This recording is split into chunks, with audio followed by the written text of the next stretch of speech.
창세기 12장 2절의 말씀을 우리가 본문으로 오늘 선택을 했는데 한번 같이 한번 따라 하실래요? 너는 복의 근원이 될지라. 이것을 다른 성경은 어떻게 번역했는가를 제가 찾아봤더니 너는 복의 근원이 될지라, 이 부분을 복이 될지라 이렇게 개역개정은 번역했고요. 현대인의 성경은 다른 사람에게 복을 끼치는 자가 될 것이다. 그리고 현대어 성경은 복을 전해주는 사람이 될 것이다. 이렇게 번역을 해 놓았습니다. 의미가 점점 좀 확대되어져 가죠. 그리고 18장 18절 그를 인하여 아브라함을 인하여 복을 받게 될 것이 아니냐, 이 말씀은 이렇게 번역해 놓았습니다. 그를 통하여 복을 받게 될 것이다. 그로 말미암아 복을 받을 것이다. 아브라함으로 인하여 복을 받을 것이다. 이렇게 성경들이 번역을 해 놓았습니다. 우리는 지난 몇 주간 동안 아브라함의 극진한 손님 접대가 가져온, 그리고 아브라함이 나그네를 대접한 것과 관련하여서 대접하는 인생이 복이 있는 인생입니다.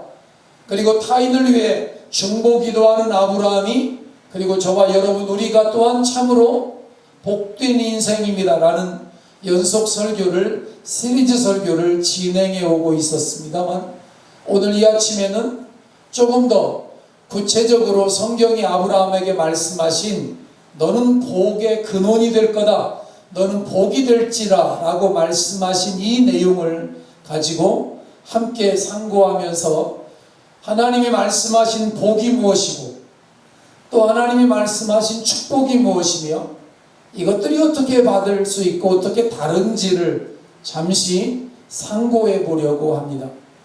대부분의 사람들은 이 복과 축복을 혼동하면서 헷갈려 하면서 사용합니다. 복이 축복이고 축복이 복이지 뭐 이렇게 생각을 합니다만, 성경은 이 두 단어를 분명하게 구별하며 사용하고 있습니다. 창세기 1장 27절 28절에 의하면 하나님께서 사람을 창조하시고 제일 먼저 하신 일이 복 주시는 이야기가 기록되어집니다. 하나님이 그들에게 복을 주시며 그들에게 이르시되 생육하고 번성하여 땅에 충만하라, 땅을 정복하라, 바다의 고기와 공중의 새와 땅에 움직이는 모든 생물을 다스리라 하시니라. 하나님이 주시는 복을 좀 더 쉽게 한번 이해해 보기 위해서 이렇게 한번 저는 생각을 바꿔보았습니다. 하나님이 주시는 복이 뭐냐? 그것이 하나님이 인생을 향하여 갖고 계시는 일종의 애프터 서비스와 같은 것일 것이다. 그리고 하나님의 교회는 바로 그런 애프터 서비스를 우리에게 베푸는 서비스 센터 같은 것이다 라고 생각을 해보면서 이 말씀을 좀 설명드리고 싶습니다. 우리가 아는 대로 아무리 비싸고 좋은 자동차를 가졌다고 할지라도 그 자동차를 만든 메이커의 지속적인 서비스가 없다면 그걸 영어로 애프터 서비스 그러죠. 고장나기 전까지야 뭐 타고 다니는데 지장이 없겠습니다만은 언젠가는 그 자동차도 아무리 좋아도 아무리 비싸도 부품도 닳게 될 것이고, 그러면 고장도 나고 문제가 생기게 되겠죠. 그래서 자동차를 자동차답게 제대로 사용할 수 없는 날이 반드시 오게 될 것입니다. 그래서 사람들은 언제든지 이용 가능한 애프터 서비스 센터가 잘 갖추어져 있는 회사인지 또는 가까운 곳에 그런 서비스 센터가 있는지를 살피면서 자동차를 구입하거나 하잖아요. 그런데 만약에 자동차를 구입한 어떤 사람이 나는 메이커나 또는 애프터 서비스 같은 거 신경 안 쓸란다, 나는 그런 거 필요 없다, 정비니 수리니 뭐든지 이런 거 필요 없다가 쓰다가 안 되면 버려버리면 되겠다, 그래서 내 돈 주고 내 맘대로 산 내 차니까 내 맘대로 그냥 타겠다, 만약에 어떤 사람이 이런 주장을 한다면 그는 분명 바보입니다. 그는 자기 자동차와 그리고 메이커를 동시에 부정하는 사람이 됩니다. 그리고 아마 얼마 지나지 않아서 그 자동차 사용 못하게 되는 시간이 오거나, 좀 더 심하게 말하면 심각한 위기를 만나거나, 아니면 고장나서 잘못되면 생명을 잃거나 위태롭게 하는 위험 상황이나 재난 상황을 만나게 될 것이고, 그런 상황을 경험하게 될 것은 불을 보듯 뻔한 이치인 것이죠. 자, 마찬가지를 말해보려고 합니다. 누구든지 하나님이 인생을 창조하고 복을 주셨습니다. 그리고 그 복을 누리고 경험하기를 하나님은 원하십니다. 아브라함을 복의 근원으로 삼으신 하나님은 저와 여러분을 또한 복의 근원으로 삼으시기를 원하시고, 그리고 교회를 통해서도 그 하나님의 축복이 흘러가게 되기를 원하셔서 복이 될지라 복의 근원이다, 너를 통하여 복이 흘러가게 되기를 원하는 이 하나님의 마음들을 우리가 성경을 통해서 어렵지 않게 읽을 수 있고 알 수 있는데, 나는 하나님 필요 없고 하나님의 복도 필요 없고 나는 하나님의 간섭 이런 거 싫다, 나는 내 인생 내 맘대로, 내가 내 돈 내가 지고 내가 마음대로 살 거다, 만약에 이렇게 말하는 사람이 있다면 그는 천하 바보인 것이고, 그는 하나님을 창조주요 세상과 자신을 창조하신 창조주 하나님이라는 사실을 부정하는 것이 되고, 또한 자기 인생을 부정하는 것이 되고 많은 꼴이 됩니다. 해안의 인생들에게는 반드시 하나님이 계셔야 합니다. 아멘. 반드시 하나님이 주시는 복이 있어야 합니다. 다른 말로 말하면 하나님이 인생을 창조하고 주신 복이 있지만 그 복 위에 애프터 서비스와 같은 또 다른 하나님의 복들이 필요하다는 것입니다. 때마다 일마다 주시는 복, 하나님이 주시는 그 복이 있어야, 하나님이 주시는 그 복을 때마다 일마다 받아야만 하나님의 백성답게, 하나님의 자녀답게 행복한 삶을 주고 나누고 베풀고 섬기는 삶을 살아갈 수 있기 때문이라는 것입니다. 문제는 뭐냐면 사람들이, 그리스도인들도 그런데 하나님이 주시는 복, 때마다 일마다 하나님이 함께 하시며 우리에게 주시는 이런 영적인 복을 사모하는 것이 아니라 세상적인 복, 하나님 없는 복, 그 복 자체, 그것을 목적으로 삼는다는데 문제가 있는 것입니다. 그런 것을 한자로는 기복주의라고 말을 합니다. 이해를 돕기 위해서 앞에서 말씀을 드린 것처럼 자동차 애프터 서비스에 비교해서 여기도 한 번 더 설명을 해보면, 사람들이 복의 근원이신 하나님을 찾고 그 하나님을 믿고 그 하나님께 복을 구하는 것이 정상인데, 그것이 당연한 것이고 그것이 가장 이 땅을 살아가되 복되게 살아가는 방편인데, 그렇게 하나님 앞에 하나님을 찾고 하나님을 믿고 하나님께 복을 구하는 것이 아니라, 나는 하나님 없어도 됩니다, 하나님 필요 없습니다, 하나님 존재 나는 인정하지 않습니다, 그러나 나는 복은 원합니다, 복은 많이 받기를 원합니다, 그래서 숟가락에도 복이라고, 베개에다도 복이라고, 처마에다도 복이라고, 지붕 꼭대기에다도 복자를 써가지고 복이 중요합니다, 복만 있으면 됩니다, 그 복이 세상적인 복입니다 라고 말하면서 복 받기를 원하고 복 자체를 갈망하되, 복이라고 말하면 대부분 뭐라고 생각하냐면 돈, 땅, 그리고 물질, 소유, 이런 것을 생각하면서 삶을 살아간다는 것입니다. 그러나 여러분 기억하십시오. 그것은 결코 온당치 않습니다. 온당한 방법이 아니라 심히도 잘못된 처사입니다. 매일매일 여러분 서비스 센터에 가서 매일매일 차 고치고 매일매일 애프터 서비스 받는 재미로, 정비하는 재미로 만약에 자동차를 사는 사람이 있다고 칩시다. 바보죠, 바보.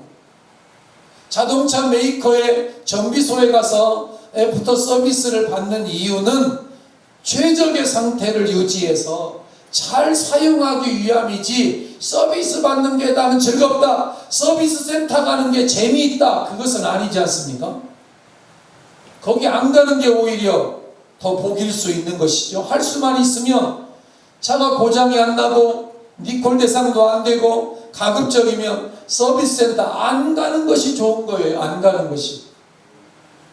저는 전에 제가 처음 소유했던 제 차가 티코라고 하는 국민차였습니다. 낮에는 종신대학원을 다니면서 밤에는 서울 정량리 전농동에 있는 서울시립대학교 학교를 2개를 다니는 일종의 모험을 제가 시작을 했는데, 사실은 학교 하나 다니기도 사실은 힘들고 어렵잖아요. 그런데 어떻게 하다 보니까 서울시립대학교를 다니다가 제가 자퇴를 했는데, 그리고 신학을 시작을 해서 신학대학원을 다니면서 다시 한번 서울시립대학교의 경영학과를 교회를 섬기는 일에 있어서 꼭 필요한 학문이기도 하고 또 라이센스가 필요하기도 했고 해서 다시 다닐 수 있는 계기가 김영삼 정부 때 만들어져서 할 수 없이 낮에는 신학대학원을 다니고 밤에는 서울시립대학교 야간을 다닐 때 형님 장로님이 배려를 해주셔서 티코 자동차 하나를 새 거를 구입을 하게 되었습니다. 그래서 기분 좋게 이제 차를 가지고 양쪽을 왔다 갔다 하는데, 이게 웬걸 노사 분교가 있고 난 직후에 나온 차라서 그런지 이게 껐다가면 고장나고 껐다가면 그래서 이게 새 차인지 중고차인지 모를 정도로 서비스 센터를 계속해서 다니고 또 잡소리도 나고, 그래서 갈 때마다 짜증도 나고 없는 시간 쪼개서 서비스 센터 가야 되니까 얼마나 불편했는지 모릅니다. 그래서 몇 가지는 고치고 그 다음에는 아예 포기했습니다. 싼 차가 그런 거지 뭐, 국민차가 그런 거지 뭐. 그리고 그냥 티코를 탔던 경험이 저에게는 있습니다만, 무슨 이야기 하려고 하는 것입니까? 가급적 거기 안 가는 게 좋은 거잖아요. 안 가는 게. 그렇습니다. 복이 먼저가 아니라 하나님이 먼저입니다. 하나님 없는 복은 복이 아닙니다. 그건 하나님이 주시는 복이 진짜 복입니다. 하나님 안에서 복을 받고 복을 누리고 그 복을 세상에 유통하며 세상에 보여주고 알려주고 흘려보내도록 아브라함을 부르셨습니다. 그리고 저와 여러분도 부르셨습니다. 그뿐 아니라 하나님께서는 그 복과 축복을 또한 구별하도록 우리에게 말씀해 주셨습니다. 너를 축복하는 자에게는 내가 복을 내리겠다 말씀하시므로, 하나님께서 주체가 되어서 주시는 복이 있고 인간이 하나님 앞에 복을 구하는 것이 있다는 사실을 분명하게 구별해서 우리에게 말씀해 주고 있습니다. 다시 말할게요.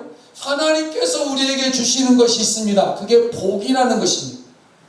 그러나 인간이 하나님께 복을 구하는 것이 있습니다. 그것을 축복이라고 하고 간구하는 것이라고도 말을 하는데, 많은 그리스도인들이, 많은 사람들이 오늘날도 복과 축복이라는 말을 구별하지 아니하고 헷갈려 하면서 그저 같은 뜻으로 사용을 하고 있습니다만 엄연히 다른 영역입니다. 우리가 하나님께 복을 구하는 기도를 드리잖아요. 그때 정확한 표현은 이것입니다. 한번 따라할까요? 하나님, 복을 내려주시옵소서. 하나님께 복을 구할 때는 여러분, 하나님 축복해 주시옵소서 이러면 안 돼요. 하나님 축복해 주시옵소서. 우리도 생각 없이 가끔 그런 기도가 나올 때도 있어요. 저도 목사인데 하나님 우리 집사님을 축복해 주시옵소서. 나도 모르게 이런 기도가 나올 때가 있는데, 그 기도는 틀린 기도예요. 그 기도하면 안 되는데도 습관적으로 그렇게 된다고요. 어떻게 기도해야 되냐면, 하나님 이 집사님에게 복을 내려 주시옵소서. 하나님이 예비하신 복을 주시옵소서. 하나님이 예비하신 신령한 복, 기름진 복을, 영적인 복도 육적인 복도 주시옵소서. 이렇게 해야 맞는데, 다른 말로 이것을 한자로는 강복해 주시옵소서 이렇게 표현 넣습니다만은, 축복해 주시옵소서라고 하나님께 구하면 안 되는 이유는, 축복이라고 하는 말은 빌축자를 써서 하나님보다 더 큰 어떤 분이 계실 건데 그분에게 하나님이 빌어서 우리에게 좀 복 좀 달라고 해주세요 라고 말하는 꼴이 되는 것이에요. 그러니까 하나님 축복해 주시옵소서라고 기도하는 것은 기도도 아닐 뿐만 아니라 하나님 앞에 장난치는 것처럼 하나님을 능멸하는 행위가 되는 거예요. 무슨 뜻이라고요? 하나님보다 더 큰 어떤 존재가 있다고 말하는 거예요. 하나님보다 더 큰 어떤 또 존재가 있는데 그 존재더러 하나님이 복을 좀 달라고 간절히 빌어가지고 그 복을 받아서 우리에게 달라고 말하는 거니까 이거는 정말 극악무도한 기도가 되는 거죠. 그렇기 때문에 축복이라고 하는 단어를 쓸 때는 조심해야 합니다. 이런 것은 가능하죠. 이런 것은 사람과 사람 사이에서 이런 것은 가능합니다. 예를 들어서 교회에서 또는 모임에서 구역에서 성도들끼리 축복합니다. 당신을 축복합니다. 주님의 이름으로 당신을 축복합니다. 이런 거는 가능해요. 이런 거는 가능해요. 축복합니다. 주님의 사랑으로 이런 찬송을 한다든지 하나님 축복하여 주시옵소서 이렇게 말하는 것은 틀리지만 축복합니다. 누구를 축복합니다. 누구에게 복을 주시옵소서 이렇게 기도하는 것은 합당한 표현이라는 거예요. 목사님 저를 찾아와서 목사님 이번에 내 아들에게 이러이러한 일을 시작하게 되었는데 목사님 축복 기도 좀 해주십시오 라고 부탁하는 것은 맞습니다. 목사님께 축복 기도해 주십시오라고 부탁하는 것은 목사인 내가 복을 주는 사람이 아니라는 것을 인정하는 것이요, 내 아들에게 복을 주는 분은 목사가 아니라 하나님이라는 사실을 인정하면서 그 하나님 앞에 목사님이 좀 빌어달라, 대신 구해달라라고 요청하는 것이니까 이건 맞는 기도예요. 이건 맞는 기도인데 하나님께 우리 아들에게 복을 주시도록 빌어달라고 하는 의미 정상적인 것이고, 그리고 그렇게 구하면 내 백성에게 복을 빌라 그리하면 내가 이루리라 말씀하신 하나님의 방법을 따르는 것이니까 신앙적인 것입니다.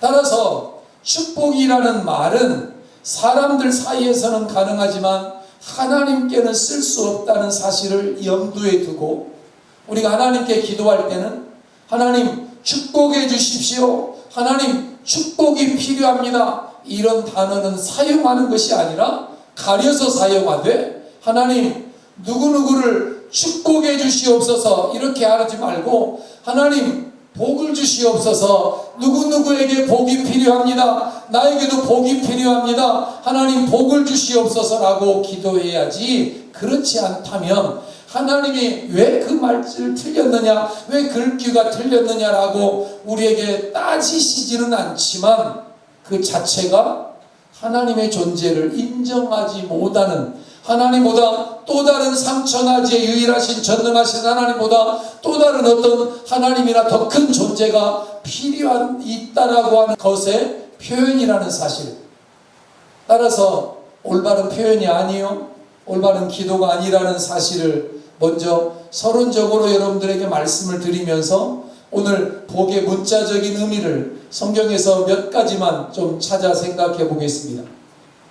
첫 번째 복은 문자적으로 한번 따라할까요? 창대함, 번영, 이런 뜻을 복이 가지고 있습니다. 창세기 12장 2절을 통해서 아브라함에게 내가 너로 큰 민족을 이루고 내게 복을 주어 내 이름을 창대케 하리니 너는 복이 될지라 말씀하셨는데, 여기서 복을 준다라는 히브리 말이 바로 바라크라는 것입니다. 뭐가 복이냐면 너로 큰 민족을 이루게 되는 것이 복이다, 너에게. 그리고 또 하나는 이름이 창대하게 되는 것이 또한 복이 된다. 이게 복의 내용입니다. 여러분, 성경과 인류의 역사를 살펴보면 하나님을 믿는 민족과 가정과 개인은 경제적으로든 문화적으로든 사상적으로든 어떤 의미로든 하나님께서 창대하게 하는 복을 주셨습니다. 로마 제국이 그랬습니다.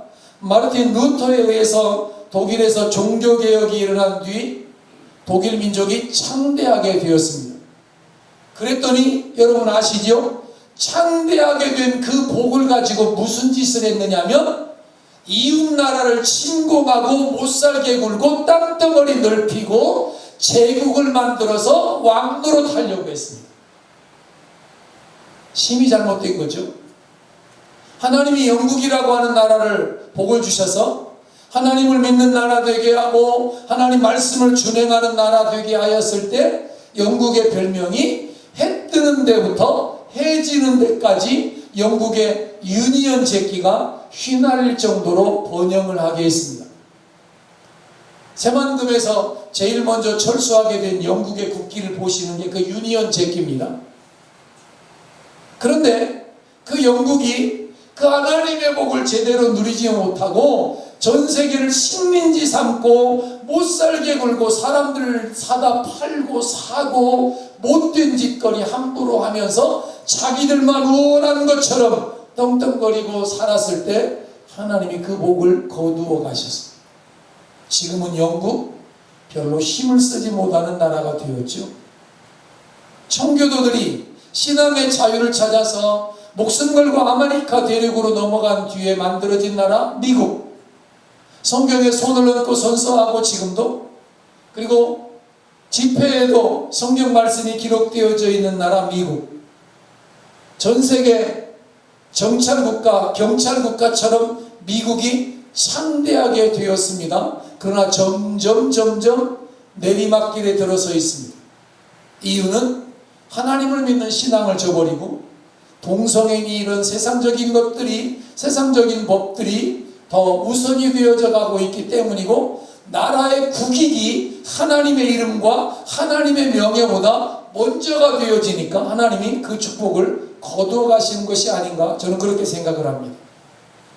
어찌되었든지 간에 창대하게 된 것은 그들이 잘나고 똑똑한 민족이어서 우리는 독일 민족이야, 특별한 민족이야, 우린 다른 민족과 달라, 유대인들과 달라, 이래서 하나님 무시하고 마음대로 살라고 창대하게 된 것이 아니라 하나님 더 잘 믿고 더 잘 섬기고 그 축복, 복을 세상 사람들에게 소비하고 흘려보내도록 하나님이 창대하게 하시는 거예요.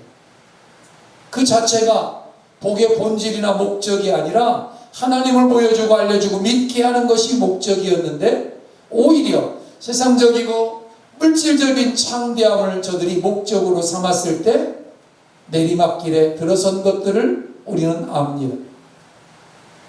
하나님의 복이 아니라 오히려 화를 자초하고, 더 나아가서 그리스도인들조차도 복을 창대함이나 번영 이런 것으로 생각하는 그릇된 인식이 생겨나게 되었습니다.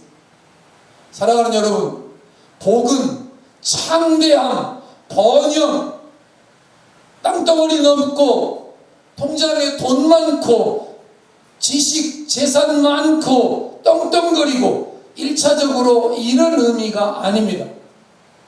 그리스도인으로서 바른 가치관을 지녀야 될 텐데, 만약에 그런 것이 복이라면 이 세상에서 가장 복 많이 받은 사람은 재벌 총수일 것입니다.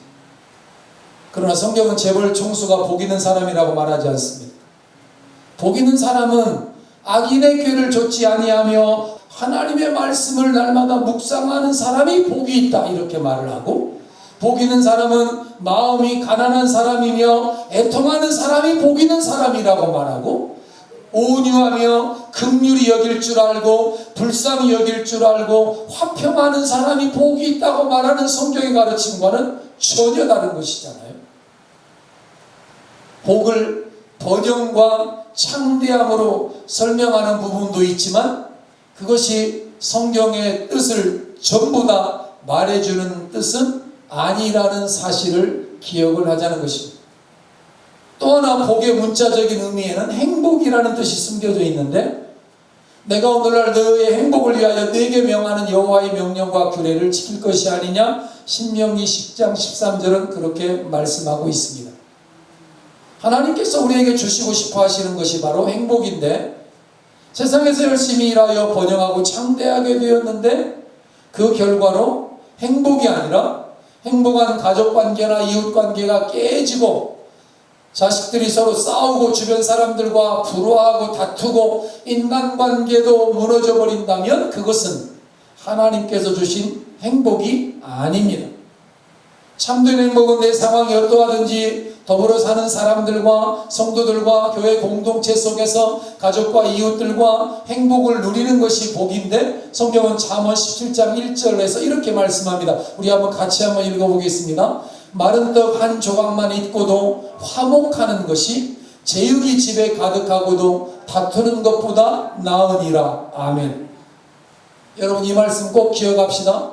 마른 떡 한 조각만 있어도, 오늘 먹을 매일 일용할 양식만 있어도 하나님 앞에서 형제간에 화목하고 성도들과 화목하고 이웃과 화목하며 사는 것이, 그 넘치는 제육, 풍성한 음식, 풍성하게 기름진 모든 오곡백과 이런 것이 집에 가득하지만 사람들에게 인정받지 못하고 사람들과 화목하지 못하고 오히려 사람들에게 질투의 대상, 미움의 대상이 되고 말거리를 만드는 삶을 사는 것보다 훨씬 더 나으니라.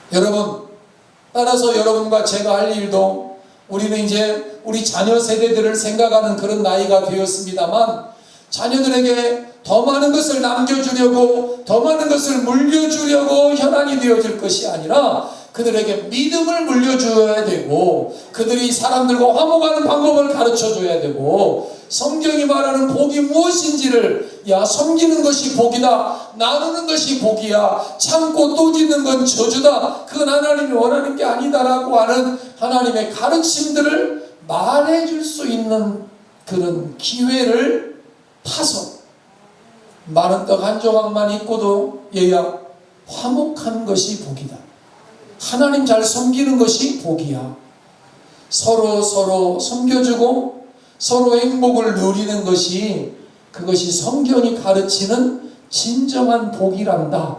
그런 가르침을 말해주는 때가 바로 저와 여러분의 세대 때라고 하는 사실을 기억하면서, 성경이 말씀하는 복, 은금 보화가 가득할지라도 그것으로 인해서 오히려 자녀관계, 부모관계 깨지고 이웃관계 깨지고 자기만 행복하려고 하고 자기 가족만 알고 구두쇠 소리 듣고 세상 사람들에게 손가락질 당하는 그런 인생은 결코 복이 아니라는 사실을 기억하면서,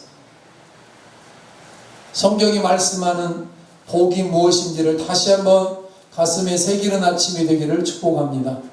세 번째 복은 선함이라는 뜻을 갖습니다. 아름다움이라는 뜻을 지니고 있습니다.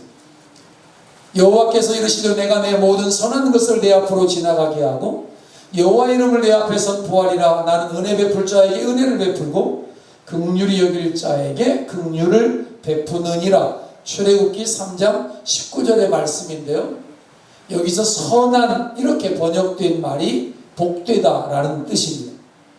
또 호세아서 10장 11절에 보면 에브라임은 마치 길들이 남소 같아서 곡식 밟기를 좋아하나 내가 그의 아름다운 목에 멍에를 메우고 에브라임 위에 사람을 태우리니 유다가 밭을 갈고 야곱이 흙덩이를 깨뜨리리라. 여기서 말해지는 아름다운이라고 번역된 투부가 또한 복이라는 뜻입니다.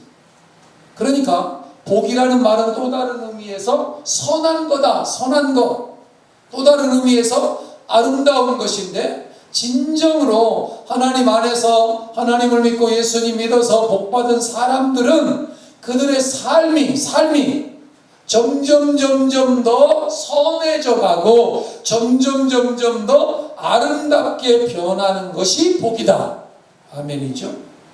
선하고 아름다운 생각, 선하고 아름다운 마음, 선하고 아름다운 삶을 지니게 되고, 그것은 그의 얼굴과 언행을 통해서 드러나게 되는데, 그것이 바로 하나님께서 주시는 복의 결과라는 것이에요.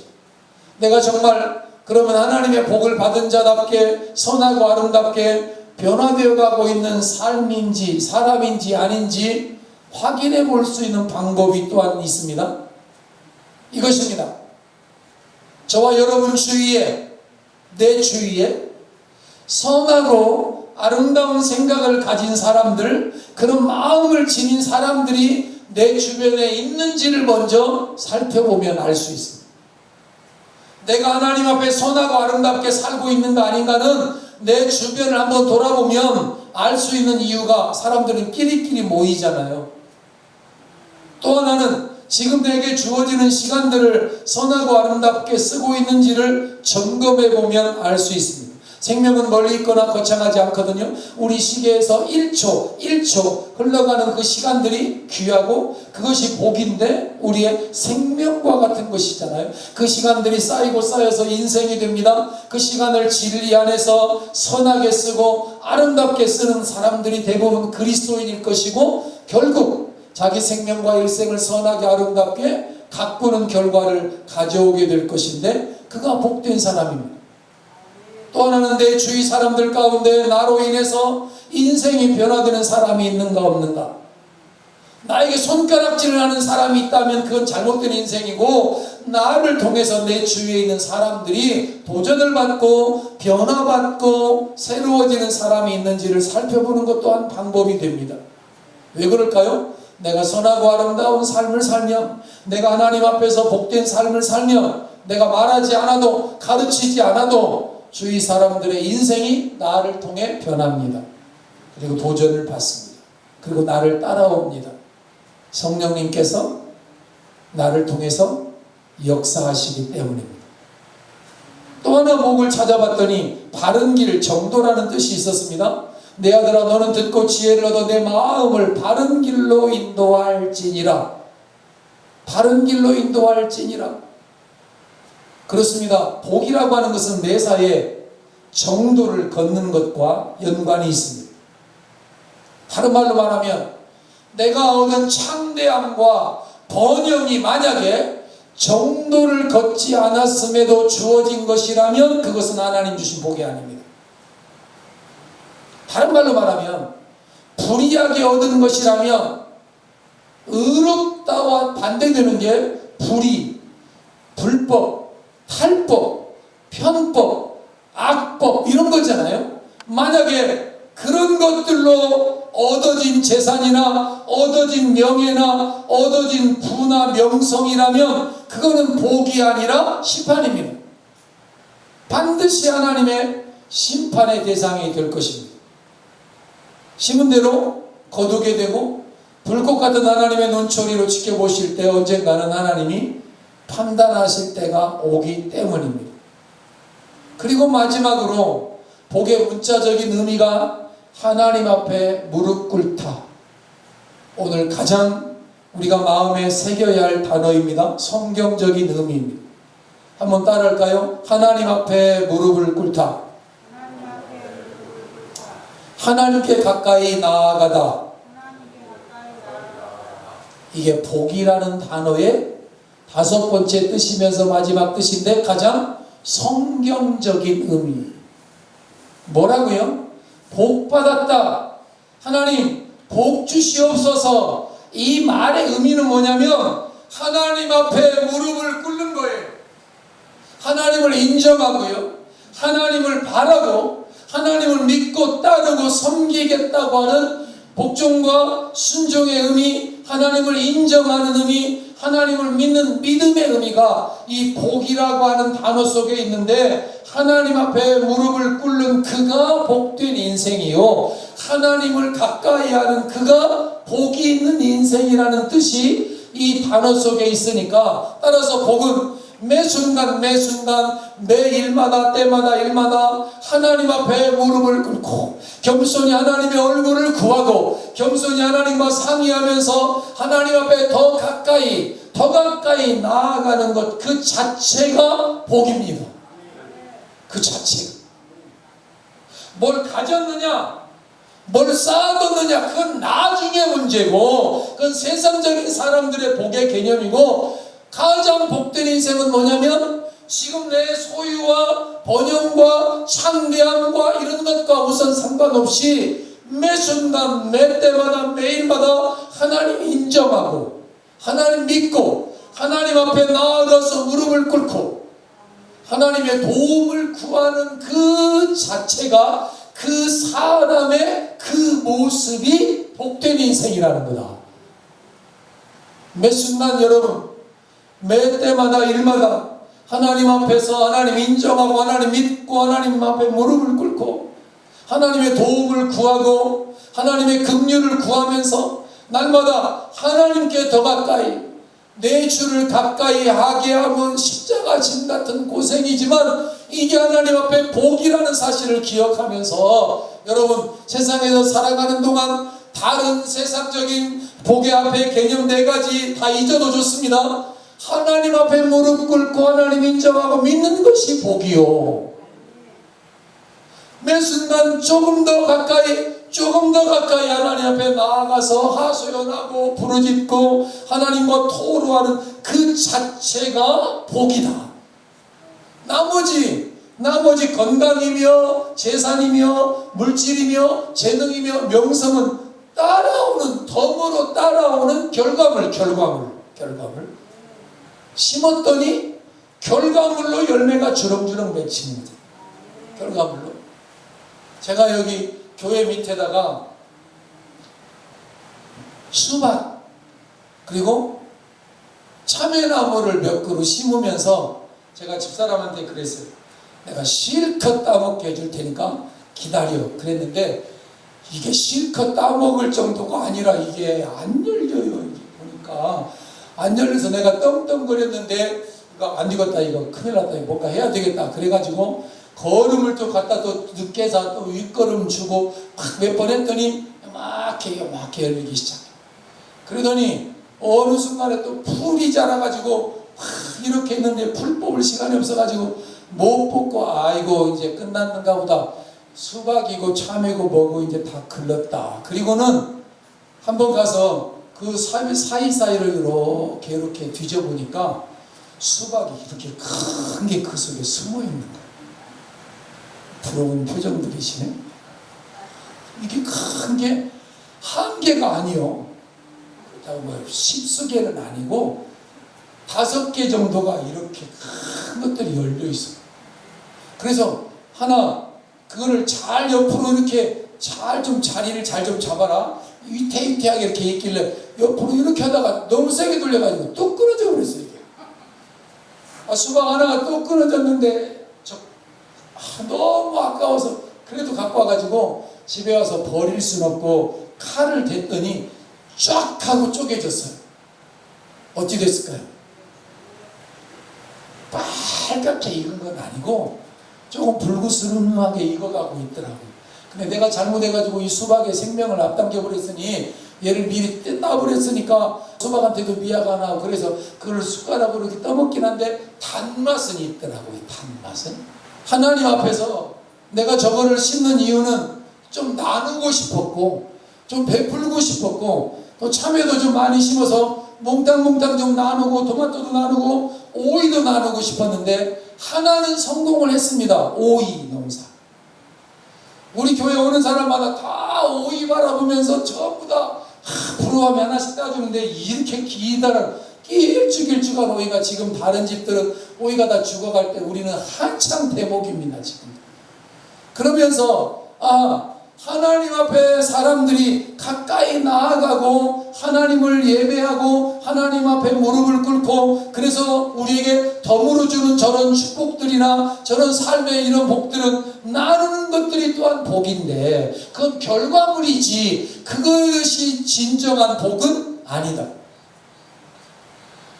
진정으로 복을 받은 사람은 시간이 가면 갈수록 하나님과 더 가까워지고 시간이 가면 갈수록 하나님께 더욱더 무릎을 꿇고 더욱더 하나님 앞에 그 복을 나누기를 원하고 축복을 유통하기를 원하고 은혜의 통로가 되기를 원하는 사람이 복이 있는 사람이다. 아브라함이 아니라 이제는 우리를 향하여 너는 복이 될지라 안양호 목사의 너는 복이 될지라 여러분을 향하여 하나님 너는 복이 될지라, 너는 복의 통로가 될지라 말씀하시는 이와 같은 은혜가 이제 우리 차례가 되어져야 한다고 믿습니다. 아침에도 물을 주고 저녁에도 물을 주고, 그리고 수평으로 심는 방법이 열매를 많이 맺게 한다는 가르침을 장로님한테 배우고 그대로 시행했더니 저렇게 많이 오이가 주렁주렁 열릴 줄 정말 몰랐어요. 그리고 깨달았습니다. 아, 수박도 그렇게 해볼 걸, 참외도 한번 그렇게 해볼 걸. 내년에는 아마 그렇게 한번 해서 우리 교회 오는 사람들마다 빈손으로 가지 아니하고 뭔가 한 보따리씩 들고 갈 수 있는 그런 축복의 통로로 우리 교회와 우리의 삶이 쓰여질 수 있기를 소망해 봅니다. 여러분은 많이 소유해서 복된 사람이 아니고 많이 가져서 많이 누려서 복된 사람이 아니라 하나님을 인정하고 하나님을 믿고 하나님을 날마다 가까이 하고 하나님께 무릎 꿇고 사는 인생이기에 복된 인생입니다. 그 복을 이제 경험할 때 하나님이 또 다른 것들로 결과물 우리에게 주어질 때 그것들을 내 것이다, 나를 위해서, 내 가족, 내 자식만을 위해서가 아니라 나누고 또 나누는 그런 축복의 통로들로 쓰여지기를 하나님은 원하십니다. 그래서 고추밭을 포기하려고 하다가 어제 고추밭에 가서 한 번 더 기회를 주었습니다. 그리고 고추나무한테 내가 그랬습니다. 너 한 번 더 내가 기회를 준다.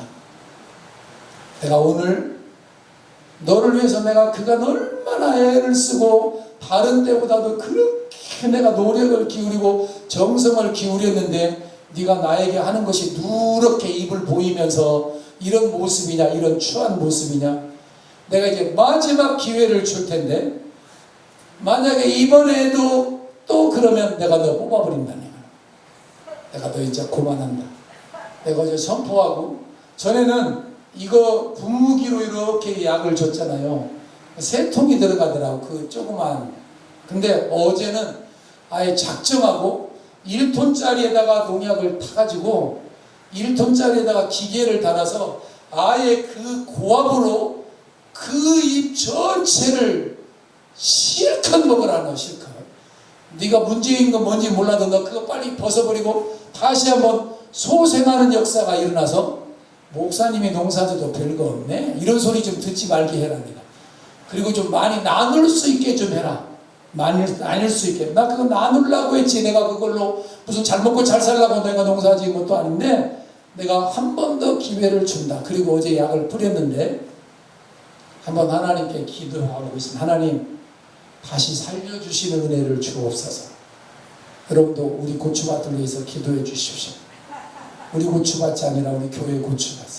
그것을 통해서 나누려고, 섬기려고, 하나님께 나아가되 하나님께 날마다 무릎 꿇는 그 삶이 복인데, 아브라함에게 요청하신 그 요청이 이제는 우리의 차례가 되어서 늘 하나님 앞에 예배하고 늘 하나님을 믿고 하나님 앞에 때마다 일마다 기도하고 그리고 예배에 힘쓰면서 섬김에 힘쓰면서 시간이 갈수록 더 하나님을 닮아가고 더 하나님과 가까워지니까 더 하나님의 형상을 닮아가고 더욱더 무릎을 꿇어서 낙타 무릎처럼 되어져가는 그런 저와 여러분의 인생이 되어질 수 있기를.